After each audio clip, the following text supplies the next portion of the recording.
नमस्कार। जनसारथी न्यूज में आपका स्वागत है। आज हम एक चर्चा करने जा रहे हैं जिसमें हम जानने की कोशिश करेंगे कि मध्य प्रदेश में मतदान के बाद यानी 3 दिसंबर को जब मतगणना होगी उसमें क्या कुछ निकलकर सामने आएगा, प्रत्याशियों के भाग्य में क्या लिखा हुआ है, इसको जानने की कोशिश करेंगे। हमारे साथ ज्योतिषाचार्य पंडित गिरिराज शरण शर्मा जी मौजूद हैं।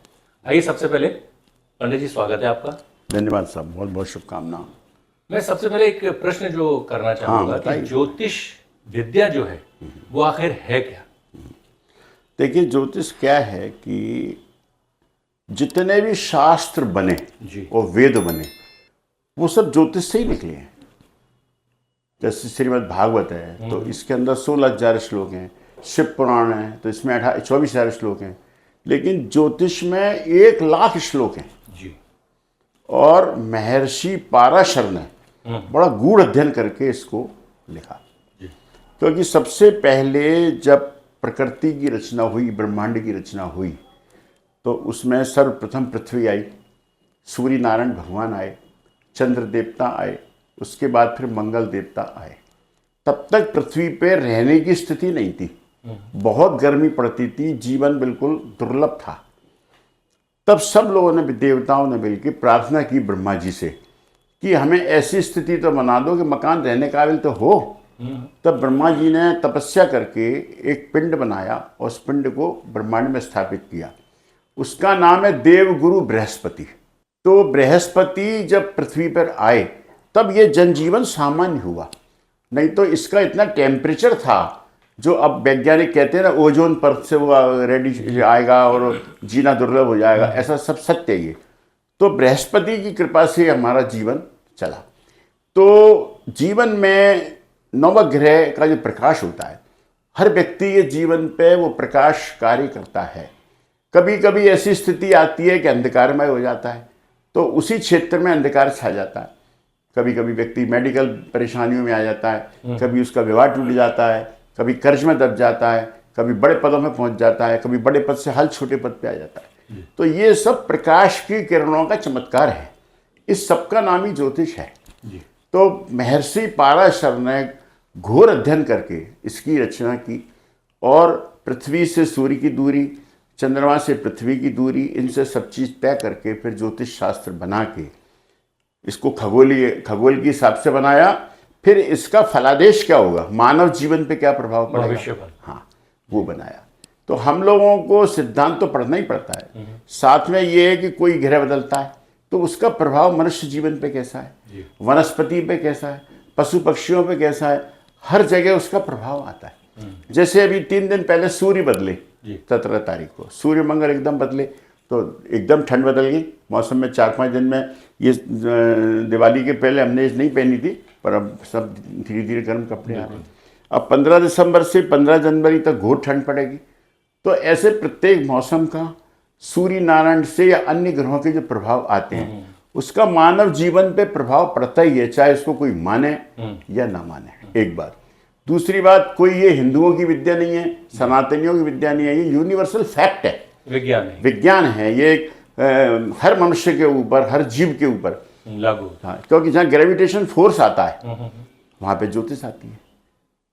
और ग्रेविटेशन फोर्स आप जानते ही, साइंस में फिजिक्स तो उस पर ही चलती है पूरी। तो ग्रेविटेशन फोर्स के हिसाब से इसके नियम बदलते हैं, तो उसका एक अध्ययन का नाम ज्योतिष है।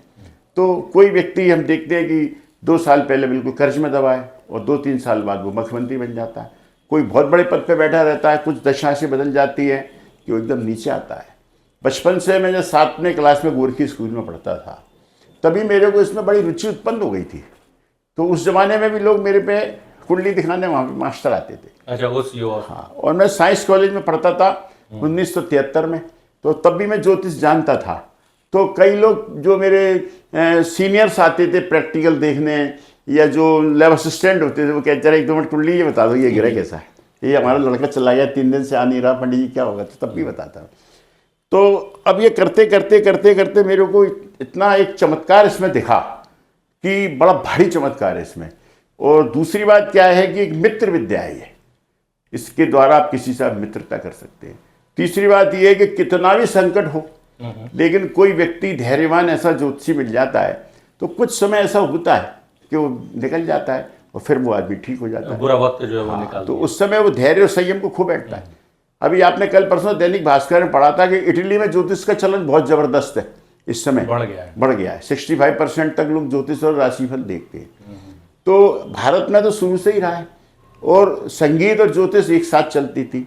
भारत में जो राजा महाराजा थे, और अकबर के ज़माने में भी और उसके पहले भी, और सबसे पहले तुम्हारे विक्रमादित्य जी महाराज जो उज्जैन में थे, उन्होंने ज्योतिष शास्त्र की रचना करके इसको पूरी दुनिया में फैलाया। और उनके पुत्र थे, उनके ज्योतिषी थे पारिवारिक, वो वारा महिर थे, जो वर्ल्ड फेम के नवरत्न थे उनके दरबार में ज्योतिषी होते हैं। हाँ, वारा महिर साहब। तो वारा महिर जी ने उनको घोषणा कर दी थी कि इस तारीख को इतने बज के इतने मिनट पे आपके पुत्र की मृत्यु हो जाएगी। तो विक्रमादित्य बोले कि ये तो चमत्कार मैं खुद देखूंगा। तो कैसे होगी? तो उन्होंने कहा था कि एक सुअर की आकृति का कोई पशु पक्षी आएगा, वो इस पर अटैक करेगा और उससे इसकी मृत्यु होगी, और टाइम 5:34 का है। तो उनके पुत्र को 3 दिन पहले से ही राजसी ठाट-बाट के साथ नौकर चाकरों ने उनके बीच में रखा गया। 5:30 बजे का वक्त आया तो उन्होंने कहा इनको निकलने ही नहीं देना 24 घंटे। वो ऊपर छत पे खेल रहे थे अपने मित्रों के साथ। थोड़ी देर बाद कुछ आंधी वांधी आई तो वो मित्र उनके इधर रह गए, वो अगले वाले छत पे चले गए। वहाँ एक सरिया तंगा था, उस पर एक ऐसी आकृति का एक टीन लगा हुआ था। वो एकदम सरिया आंधी से गिरी और उनके सिर पे गिरा, वही इसके पुत्र की मृत्यु हो गई। 1-1.5 घंटे बाद जब सबको पता लगा कि कुंवर साहब कहाँ है, कुंवर साहब कहाँ है, सब वहाँ देखने गए, वो तो मरे पड़े हैं। उस दिन से जो हमारे विक्रमादित्य महाराज थे, वो ज्योतिष के बिल्कुल मतलब एक तरीके से मानना चाहिए कि बिल्कुल पक्के भक्त हो गए। और वारा महिर साहब ने अनेक ग्रंथ लिखे और उसमें ज्योतिष के महत्व को प्रतिपादित किया। और जो ग्वालियर शनिचर का मंदिर है हमारा, वो भी वारा महिर साहब ने इसको स्थापित किया था, और यहाँ उन्होंने बहुत काम कराया। आपने सुना होगा एक 64 योगिनी का मंदिर भी हमारे ग्वालियर में है, वो भी वारा महिर साहब की देन है। और वारा महिर साहब ने बड़े पिरामिड स्थापित, ज्योतिष के केंद्र, वेदशालाएं, उज्जैन वेदशाला, दिल्ली वेदशाला, जयपुर वेदशालाओं का निर्माण करा करके और ज्योतिष के महत्व को प्रतिपादित किया। तो अनेक विद्वान, ये क्या एक रिसर्च का विषय है, आप एक दिन में समझ में नहीं आता, एक लगातार काम करते रहेंगे तो आपको उसका अध्ययन भी हो जाएगा, फिर आप कोई भविष्यवाणी सटीक कर सकते हैं। तो कुल मिलाकर के मैं ये मान के चलता हूँ कि दुख की घड़ी में ज्योतिष बहुत सहयोग करती है, आत्मबल को बढ़ाती है। अब ज्योतिषी पॉजिटिव है, ज्योतिषी नेगेटिव है, इस पर भी डिपेंड करता है, लेकिन ज्योतिषी हमेशा पॉजिटिव होना चाहिए, ताकि कुछ क्षणिक वक्त होता है वो निकल जाता है, फिर आदमी सब ठीक हो जाता है। तो आमतौर पर पंडित जी जिस तरह से देखा जाता है, लोग ज्योतिष को सीधे भविष्य फल से जोड़ देते हैं, तो कितना सही है इसका? बहुत सही है, 75% 80% तक सही है। अब जो मैंने ज्योतिष में भी, जो कोरोना काल आया उसमें मैंने ज्योतिष में नई रिसर्च की है कि प्रत्येक जन्मपत्री के अनुसार, एक तो मैं ज़्यादा ज्योतिष के चक्कर में ना पड़ के 2 चीज़ें ध्यान करना चाहिए। एक तो हमें इस व्यक्ति को क्या करना है जीवन में, और इसको क्या करना नहीं है, ये पता लग जाए कि ये नहीं करना तो बहुत बड़े नुकसान से बच सकता है, और ये करना है तो उससे ज़बरदस्त लाभ से बच जाता है। क्योंकि एक व्यक्ति की मृत्यु हुई, जवान 27 साल के लड़के की, एक व्यक्ति के, मैंने कुंडली लेके आया तो मैंने छूटते ही उससे कहा गया मृत्यु का कोई योग तो दिख नहीं रहा इसमें, ये कैसे हो गई? तो पता हो तो गई साहब, अभी शादी हुई है, 20 दिन की मृत्यु हो गई। फिर मैंने उसके गहराई से अध्ययन करके मैंने कल सुबह आना, तो मैंने तुम कोई पेड़ कटवाया था क्या? बोले हाँ पेड़ तो कटवाया हमने। हाँ, घर के पीछे पेड़ था पीपल का? बोले हाँ। बोले हमने 3 पेड़ कटवाए, 27 दिन में आदमी मर गया। तो मेरे दिमाग में एक विचार उत्पन्न हुआ कि इस बात को, घटना को रोका जा सकता था। यदि वो व्यक्ति पहले मिलता तो हम उसको लिख के देते या कृपया कोई पेड़ के हाथ मत लगाना, आपको इससे बड़ी हानि है।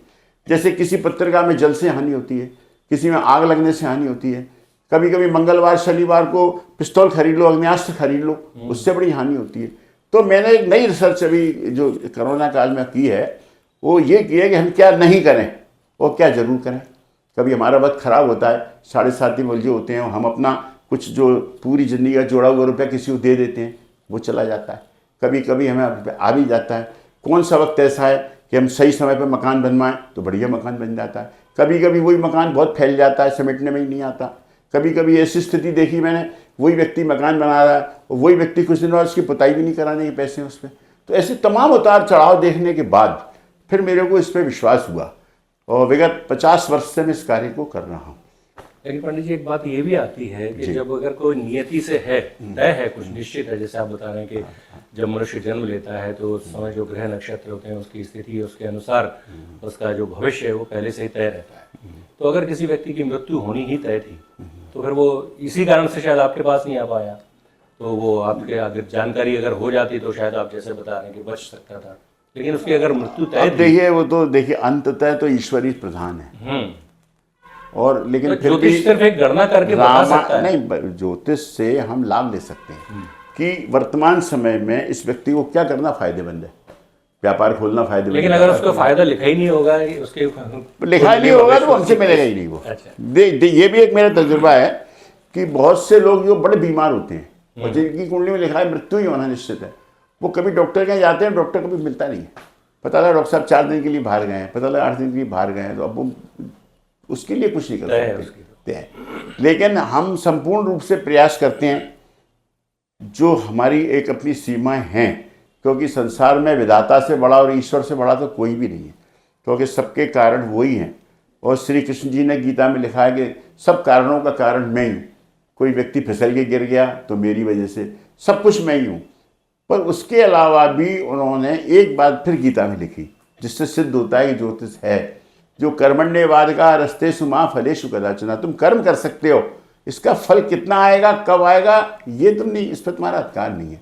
ये ज्योतिषी बताती है कि इसका फल अब प्राप्त होने का वक्त ईश्वर के हाथ में है। हाँ, नहीं, उसका जो ग्रह गणना से हम ये बता सकते हैं कि ये इस चीज़ का फल प्राप्ति होने का वक्त है। जैसे किसी व्यक्ति का राजयोग है तो शुरू से अच्छी पढ़ाई पढ़े तो उसको बड़ा पद प्राप्त हो जाता है। ऐसे कई लोग हैं जिनको मैंने निर्देशन किया कि आप IAS की तैयारी करो और वो आज बने। किसी का व्यापार में बहुत लाभ होता है, उनको व्यापार से लाभ हुआ। तो इस तरीके से जीवन के कई क्षेत्रों पे ज्योतिष काम करती है और प्रभावशील है। अब जन्म, मरण और परण, ये 3 चीज़ तो बड़ी, जो विधाता ने 6 चीज़ अपने हाथ में रखी है, उसमें से 3 है। किसी बच्चे का जन्म कब होगा ये परमात्मा जाने। हमारे यहाँ बहुत से लोग मुहूर्त पूछने आते हैं कि पंडित जी 7 बजे करा लें, कौन सी अच्छी घड़ी है, लेकिन वो होता ही नहीं है, 4 बजे ही हो जाता है बच्चा, हम क्या करें। तो वो एक प्रभु की देन है। किसी को मृत्यु होनी है तो वो उसको कुछ व्यवस्था उस समय नहीं लगनी है, ये प्रभु की इच्छा है। तो जन्म, मरण और परण कहते हैं विवाह को। 3 पे तो परमात्मा का अधिकार है, विधाता का अधिकार है।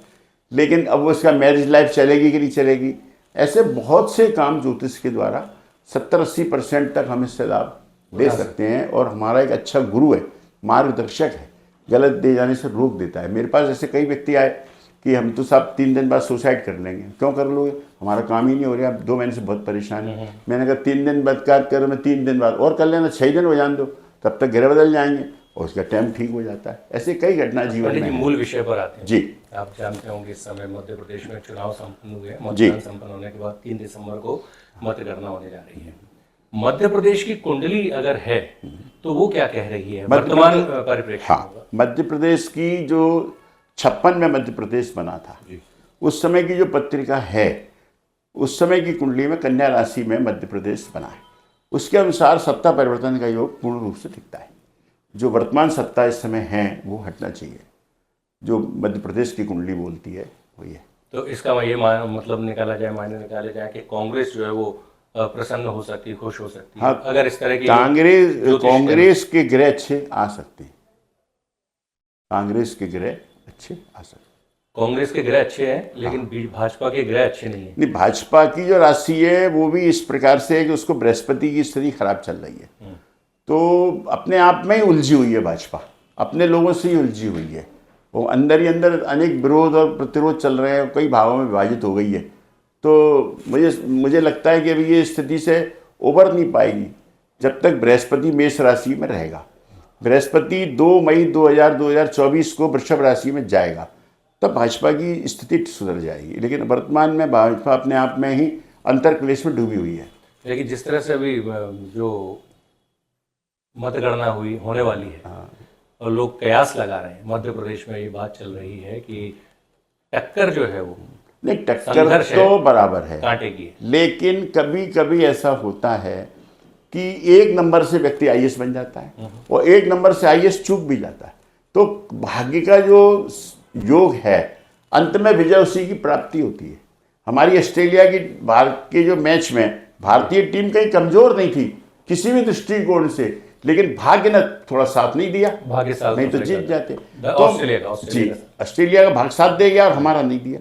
ऐसे मैं सोचता हूं कि कमलनाथ जी का भाग्य साथ दे रहा है इस समय और वो आगे आ सकते हैं। तो ये मध्य प्रदेश की कुंडली से कमलनाथ जी नहीं, मध्य प्रदेश की कुंडली तो एक संकेत देती है कि सत्ता बदलेगी जो वर्तमान में है। तो कमलनाथ जी की कुंडली क्या है? कमलनाथ जी की कुंडली की राशि सिंह है, उनका नवा बृहस्पति है, तो उनका भाग्य उछट के लगना चाहिए। अचानक उनको लिफ्ट आनी चाहिए। ज्योतिष में 3 चीज का बड़ा महत्व है, लिफ्ट, शिफ्ट और गिफ्ट। ये बिना काम करे ही मिल जाती है। कई बार कभी कभी हम कोई भी ज्यादा बड़ा काम नहीं करते तो भी बड़ा श्रेय प्राप्त हो जाता है, सब इन्होंने ये काम किया। कभी कभी बड़ी गिफ्ट मिल जाती है, पिताजी ने बहुत संपत्ति अर्जित की या ज्ञान किया या पुस्तकें लिखी, वो पुत्र को प्राप्त हो जाती है, उसको प्राप्त करके वो बहुत लाभ प्राप्त कर लेता है। तो ये बृहस्पति की कृपा से संभव है। तो कमलनाथ जी का बृहस्पति इस समय बलवान स्थिति में है। तो यानी कमलनाथ जी जो है वो इस समय कांग्रेस के लिए लाभदायक, शुभ फलदायक। तो इधर फिर अगर शिवराज सिंह की क्या स्थिति? शिवराज सिंह की एस्ट्रोलॉजिकल अगर कुंडली का अध्ययन करते हैं तो थोड़ी वीक पड़ती है कमलनाथ जी के सामने। तो वो बीजेपी के लिए अभी थोड़ी सी उनको दिक्कत रहेगी। लेकिन अगर ये शिवराज सिंह जी की जगह कोई और चेहरा अगर सामने लाते हैं, जैसे अगर मैं उदाहरण के लिए अगर नरेंद्र सिंह तोमर की बात करूं, प्रहलाद पटेल की बात करूं, तो ये कोई इनकी ग्रह नक्षत्र इनकी मेरे हिसाब से भी ऐसा कोई चमत्कार कोई ग्रह ऐसा है नहीं अभी किसी के। इस समय प्रबल योग जो है वो कांग्रेस, प्रबलतम वही दावेदार है कांग्रेस के, क्योंकि नवा बृहस्पति भी 13 साल में एक बार आता है। इस समय उनको नवा बृहस्पति चल रहा है और अभी 6 सितंबर के बाद बकरी होकर के 27 दिसंबर तक रहेगा, तब तक वो राजयोग अच्छा बना रहा है पत्रिका में। अच्छा, कुछ इसका ज्योतिषी गणना के अनुसार ऐसा निकाला जा सकता है कि कितने नंबर से कांग्रेस आगे जा सकती है, जीत सकती है? 150 की बात कही जा रही है, 150 सीट की। देखिए वो जो भी हो, दूसरे दावे पर ज्यादा फर्क नहीं है, 12-15% फर्क आएगा थोड़ा सा। मतलब ये मान के चलिएगा कि यदि कांग्रेस आती है 130 के लगभग, तो बीजेपी आएगी 105 के आसपास, 15-20% का ही फर्क आएगा बस। अच्छा, इस बार वोटिंग परसेंटेज में भी कांग्रेस ज्यादा रहेगी। इस बार कोई ऐसे योग तो नहीं बनते दिखाई दे रहे कि भविष्य में कोई व्यक्ति, राजनेता सामने आए और किसी पार्टी का सपोर्ट करते दिखाई दे और सत्ता परिवर्तन जो मिड टर्म हुआ था 2020 के दौरान, आपको पता ही होगा, ज्योतिरादित्य सिंधिया ने सत्ता परिवर्तन करा दिया था, वो इस तरह के कोई योग तो अभी नहीं दिख रहे, क्योंकि नेक टू नेक जो टक्कर की बात चल रही है, सीटों का अगर 4-6 सीटों का अगर अंतर आया तो कहीं ना कहीं बहुजन समाज पार्टी और दूसरे जो दल हैं नहीं इस समय किंग मेकर की भूमिका में नजर आ रहा है। पर ऐसा इस समय होगा नहीं, साफ बनेगी सरकार, साफ बनेगी, स्पष्ट बहुमत, स्पष्ट क्लियर बनेगी, दोनों में से किसी को क्लियर आएगी, कांग्रेस को मिलता दिखाई दे रहा है। अच्छा, अब अगर प्रत्याशियों की बात कर लें तो क्या इंडिविजुअल प्रत्याशियों के तौर पर देखें तो कुंडली क्या कुछ बता सकती है उनका भविष्य? अब जिनकी पत्रिका, मैं उदाहरण के तौर पर जानना चाहूंगा, जो दिमनी सीट है, जो एक वरिष्ठ है हमारे केंद्रीय मंत्री हैं नरेंद्र सिंह तोमर, इनकी कुंडली का तो वाचन आपने जरूर किया जी, वो क्या वहां की क्या स्थिति दिखाई? उनकी स्थिति यह है कि अंततः वो जीतेंगे, उनकी जीत, लेकिन वहां तो त्रिकोणीय संघर्ष की कितना भी संघर्ष होता रहे, क्योंकि उनके लग्नेश भाग्य पे बैठा हुआ है, ग्रह उनके थोड़े कमजोर हैं, लेकिन वो मूलतः भाग्यवान व्यक्ति हैं। अगर वो भाग्यवान है तो अगर भारतीय जनता पार्टी उनको अगर सीएम फेस बनाती तो आपको लगता है कि ये जो बात आ रही है, लेकिन वो उतनी ही संख्या में तो आए भाजपा, नहीं तो सिनेरियो चेंज हो सकता था, क्योंकि अभी किसी को सीएम फेस किया नहीं है ना, प्रोजेक्ट नहीं किया, तो बीजेपी की ये खामी रही शायद। तो आप जिस तरह से बता रहे हैं भाग्येश इनका प्रबल है, नहीं लेकिन वो राजयोग नहीं बन रहा उनका, नरेंद्र सिंह तोमर का राजयोग, जीत तो जाएंगे वो, ये पक्का है। तो कोई और आपकी नजर में ऐसा चेहरा हो सकता था जिसे अगर बीजेपी प्रोजेक्ट करती as a CM Madhya Pradesh के लिए तो वो भाजपा के लिए शायद ज्यादा फलदायी होता, लाभदायक? ये बहुत पहले करने का वक्त निकल गया हाथ से, ये वक्त था इनका अप्रैल मई में जी, कोई नया सीएम प्रोजेक्ट करते तो रिजल्ट चेंज। आपकी नजर में कौन हो सकता था वो चेहरा? नहीं उस समय जो है ज्योतिरादित्य सिंधिया बन जाते या जो बीडी शर्मा साहब बन जाते या किसी भी नए चेहरे को अगर देते हैं तो रिजल्ट बदल जाता। तो इन दोनों का जो भाग्य की अगर बात करें तो अच्छा है, मतलब बेटर तो होता ही होता, जो अभी हो रहा है उससे तो 25 ही होता, निश्चित बात है। अब वो क्यों नहीं हुआ या क्या कारण रहा ये तो उनकी बात है। मेरे पास तो एक ही चश्मा है ज्योतिष वाला, उससे मैं देखता हूँ कि उसके हिसाब से यदि जून तक भी सीएम चेंज हो जाते तो निश्चित रूप से रिजल्ट कुछ दूसरे आते। अब यहाँ पर मैं एक थोड़ा सा आगे की बात भी करना चाहूँगा। 2024 में जिस तरह की बात चल रही है, इंडिया अलायंस जो है वो कह रहा है कि वो आने वाले समय में उसका कोई ना कोई प्रधानमंत्री बनेगा, और वहाँ दूसरी तरफ जो है एनडीए अलायंस जो है जिसमें नरेंद्र मोदी जो है प्रधानमंत्री के रूप में प्रोजेक्टेड है ऑलरेडी। क्या लगता है आपको, वहाँ कुछ बदलेगी तस्वीर? देखिए, उसमें क्या है कि उसका यूनाइटेड होना बहुत कठिन है, क्योंकि उसमें सबसे ज़्यादा रोड़ा अटकाने वाली रहेंगी वो जो अपने पश्चिम बंगाल के ममता बनर्जी, क्योंकि वो मेष राशि की हैं, तो उनका समझौते का स्वभाव नहीं है। मेष राशि वाला होता है अग्नि तत्व, एक होता है मिट्टी, पानी में डाल दो घुल जाती, एक होता है कंकड़, 10 साल भी रहेगा वो कंकड़ ही रहता है। तो उनका स्वभाव नहीं है कि वो इसको सामंजस्य को बिठा लें। और नीतीश कुमार जी के जो ग्रह हैं वो कहीं दिख नहीं रहे अच्छे, तो इसलिए मेरे वो तो संस्था कमजोर दिखती है। अच्छा, 5 राज्यों में जो 20 मध्य प्रदेश के अलावा 4 और राज्यों में चुनाव हो रहे हैं, उसमें एक आध में बीजेपी जैसे राजस्थान में आ सकती है, राजस्थान में संभावना आ सकती है। छत्तीसगढ़ में कैसे? छत्तीसगढ़ में कांग्रेस ही आएगी, और मणिपुर और मणिपुर की सर स्टडी नहीं मेरे पास। तेलंगाना में भी कांग्रेस अच्छी रहेगी, और तेलंगाना के जो वो है ना केसीआर, उनकी स्थिति अच्छी जाएगी।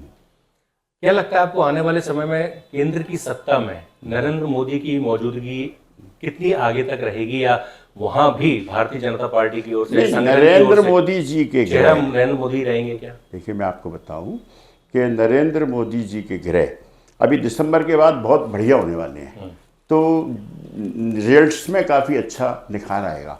दूसरी बात, चुनाव अप्रैल या मई में होंगे 2024 में, और मई में बृहस्पति चेंज होगा। हमारे यहाँ बृहस्पति परिवर्तन होने के 20 से लेकर 25 दिन पहले से नए बृहस्पति का प्रभाव आना शुरू हो जाता है, तो अप्रैल में ही वृषभ का बृहस्पति आएगा। और नरेंद्र मोदी जी की जो वृश्चिक लग्न की कुंडली है उससे 7वें स्थान पे होगा, तो वो बृहस्पति यदि बलवान होता है तो उस व्यक्ति का कर्म सफल होता है, तो वो जितना बड़ा भी चैलेंज ले लें वो सक्सेसफुल हो जाएंगे। अब एक आखिरी सवाल आपसे करना चाहूँगा। आप जिस तरह से बता रहे हैं कि कमलनाथ जो है वो मध्य प्रदेश के भावी मुख्यमंत्री संभावित रूप से हो सकते हैं, क्योंकि हम इसलिए कह सकते हैं कि जब कमलनाथ जी की कुंडली में जब बृहस्पति छठा था तो सरकार गिर गई बैठे बैठे, तब ऐसा लगता ही नहीं था कि कोई कारण भी नहीं दिख रहा था कि एकदम सरकार चली जाएगी और कमलनाथ जी पदोच्युत हो जाएंगे। तो छठे बृहस्पति ने उनको हटवाया, तो 9वां बृहस्पति बिठा देगा अभी। नहीं तो अगर किसी और व्यक्ति की, किसी ऐसे राजनेता की महत्वाकांक्षा आड़े आ गई, सामने आ गई, तो उस स्थिति में ज्योतिष में सबसे बड़ी बात यह है कि ग्रह इतना बलवान होता है कि वो सबको इधर उधर कर देता है, जिसको मिलना है वही चीज मिल पाती है। तो अगर कांग्रेस में भी किसी और की इच्छा है या भाजपा में भी इच्छा है, तो मैं नहीं समझता कि कभी कमलनाथ जी की जन्मपत्री को कोई वीट कर पाएगा, पीछे छोड़ पाएगा। कहीं ना कहीं ज्योतिष के चश्मे से देखा जाए तो वही आगे चल रहा है। तो ये माना जाए कि 2020 में जो सत्ता गई थी कांग्रेस के हाथ से, उसके पीछे भाग्य का ही खेल था। भाग्य का खेल था, क्योंकि हम तो जिज्ञासु हैं, तो हम तो निरंतर अध्ययन करते रहते हैं कि ऐसा हुआ ही क्यों, सत्ता का बदली। अब हमने जो एकनाथ जो बने हैं महाराष्ट्र के सीएम, जैसे सीएम बने तत्काल उनकी जन्मपत्री में आके हमने अध्ययन किया कि ऐसा कौन सा ग्रह है जो उसने इतनी बड़ी लिफ्ट मार दी। बस छोटे से उन्होंने जीवन शुरू किया ऑटो चालक से, और करते करते राजनीतिक नेता बनते बनते और मुख्यमंत्री बन गए महाराष्ट्र के।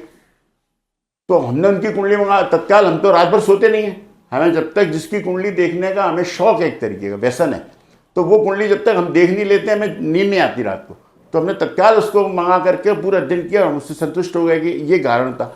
ऐसे ही हमने कमलनाथ जी की कुंडली मंगा के देखी, नहीं तो हमें कमलनाथ जी की कुंडली रखने का कोई शौक नहीं था। क्यों गिरी क्यों सरकार, तो जब उनकी कुंडली में बृहस्पति खराब हुआ तो सरकार गिर गई।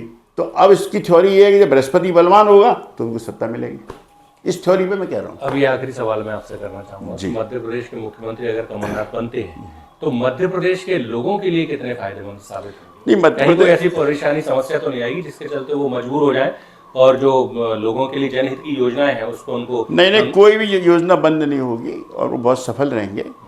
18 महीने तक उनकी सरकार खूब धड़ल्ले से चल सकती है। 18 महीने के बाद जब राहु केतु बदलेंगे उस समय की ग्रह स्थिति देखना पड़ेगी कि कोई और व्यक्ति महत्वाकांक्षी उनके सामने तो नहीं कूदता, पर 18 महीने तो उनको कोई दिक्कत नहीं। तो अभी भी इस बात में कोई शंका है कि 18 महीने के बाद कुछ परिस्थितियां बदलेंगी? 18 महीने के बाद कुछ परिस्थितियां बदलेंगी, क्योंकि सत्ता परिवर्तन की स्थिति, सत्ता परिवर्तन हो या जो थोड़ी दिक्कतें आए उनके सामने, कमलनाथ जी के सामने। नहीं, उनके सामने दिक्कतें आए तो कोई दिक्कत नहीं है, लेकिन आम जनता तो परेशान हो जाएगी। अगर ऐसा 18 नहीं, महीने ऐसा बाद नहीं फिर से नहीं होगा, लेकिन हम तो अध्ययन करते रहते हैं। तो आपका अध्ययन क्या बता रहा है? अध्ययन मेरा ये बताता है कि 18 महीने बाद कुछ इसमें दिक्कत आएगी संचालन में। ये 18 महीने का योग कमलनाथ जी के साथ कैसा संयोग और राहु का चक्कर है ना, तो उस समय भी उस समय राहु बदलेगा, क्योंकि राहु अभी बदला है। राहु 18 महीने बाद बदलेगा तो उस समय कुछ उतार चढ़ाव आएगा, वो बैलेंस करके निकल जाएंगे। तो मध्य प्रदेश के लिए फिर दूसरा चेहरा अगर कांग्रेस ले आए तो वो ज्यादा अभी सर अध्ययन नहीं है वो मेरा दूसरा अध्ययन नहीं कह सकता। अब जैसे अब जो किस मुहूर्त में शपथ लेते हैं, इसकी जनता पे क्या प्रभाव पड़ेंगे, कितने रोज कामयाब रहेंगे, लोकप्रियता इनको कितनी मिलेगी, ये सब ग्रहों पे ही अधीन है। तो हाल फिलहाल जो ग्रह बता रहे हैं वो है कि सब मैं ठीक है। 1991 में शिवपुरी में एक यज्ञ में गया था, तो दिग्विजय सिंह जी का उस समय चरमोत्कर्ष पीरियड था, मेरी उनसे मुलाकात हुई थी, तो मैंने उनकी कुंडली देखी थी, तो मैंने उनको प्रेडिक्ट किया था कि 2 दिसंबर 92 को आप मध्य प्रदेश के मुख्यमंत्री बनेंगे, उनको लिख के दे के आया था। और दिसंबर में उनकी सरकार आई थी और 2 तारीख को ही उन्होंने पीताम्बर पीठ के दर्शन करके शपथ ग्रहण की थी। उनकी कुंडली भी मेरे पास में है।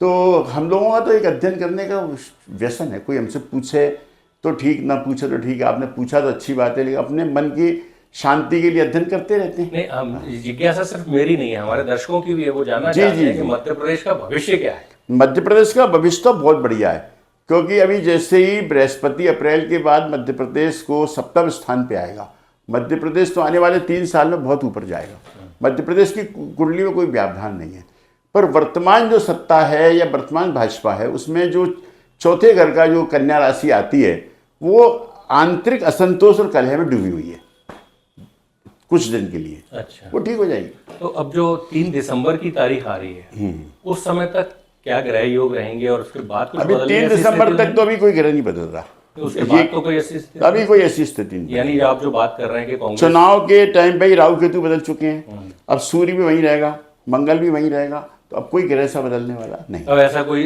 योग नहीं आता दिख रहा है जिसमें कि कोई सरकार में फेरबदल या नहीं। यानी कांग्रेस अगर आती दिख रही है तो वो संभावना उसकी प्रबल नहीं। बिल्कुल। हमसे बात करने के लिए, तमाम ज्योतिषी गणनाओं का विवेचना करने के लिए बहुत बहुत शुक्रिया। नहीं, आपके मैं आगे भी टाइम पे आता रहूँगा, और अपने ज्ञान से दर्शकों को लाभ मिलना चाहिए और सभी लोगों को इस ज्ञान का लाभ मिलना चाहिए, क्योंकि हम तो अध्ययनशील व्यक्ति अपना पढ़ते रहते हैं, करते रहते हैं। अब सत्य तो यही है कि ईश्वर ही सब जाने, हम भी खुद उन्हीं पर ही भरोसा रखते हैं, लेकिन फिर भी ज्ञान के आधार पे या ज्योतिष का एक जो चश्मा है उसके आधार पे मैंने प्रोडक्ट किया है, किसी पार्टी पॉलिटिक्स के उसके आधार पर नहीं किया। एक ज्योतिषी गणना है, उसके आधार पर ऐसा होना चाहिए। तो ये थे पंडित गिरिराज चंद्र शर्मा जी। इनका कहना है कि जिस तरह की ज्योतिषी गणना इन्होंने की है उसका आकलन अगर निकाला जाए तो मध्य प्रदेश में सत्ता परिवर्तन के प्रबल योग दिखाई दे रहे हैं, और कांग्रेस जो है वो शुभ ग्रहों के चलते कमलनाथ के नेतृत्व में एक बार फिर से मध्य प्रदेश में सरकार बनाती दिख रही है। जनसारथी न्यूज में फिलहाल इतना ही। नमस्कार।